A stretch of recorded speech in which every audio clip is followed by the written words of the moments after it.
তাহলে সেঞ্চুরি আছে আমরা পুরো 50 দিন করে দিচ্ছি। তো পেট্রোল নিজেরা হয়ে করছে শুধু সেঞ্চুরি হবে তাহলে সেগুলো ব্যর্থ হয়ে যাবে। শুধু সরকারি শুনিয়েছিল পেট্রোল নিজের দাম কমে যাবে, ডলারের দাম কমে যাবে, যুবকের চাকরি পাবে, 100 লক্ষ টাকা পাবে, সবকা সাথ সবকা বিকাশ হবে। আদানি আম্বানিদের সাথ আর ওদের বিকাশ হচ্ছে।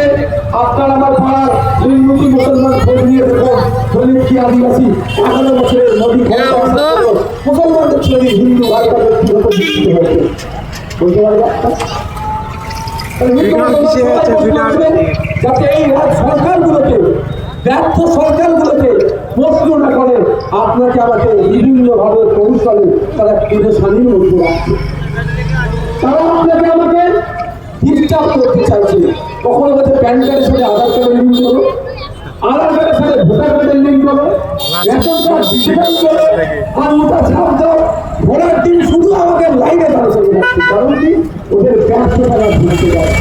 কিন্তু সরকারটা কি আমার কথা কি বুঝে আসছে আপনাদের? খারাপ লাগে কিন্তু ভোট কাকে দেবেন না দেবেন আমার দিয়ে দেবেন না দেবেন, কিন্তু আপনাকে অ্যাকচুয়াল ফ্যাক্টটা জানতে হবে। সরকারটা কি খাই না আমাকে? সরকারের কাজ কি? সরকারের কাজ আমি নাগরিক, আমাকে আমি অসুস্থ, সরকার আমাকে সুস্থ করে তুলবে। আমি ক্ষুধার্ত, সরকার আমার খাদ্যের ব্যবস্থা করবে। আমার মাথায় চাল নেই, সরকার একটা বাড়ি দেবে।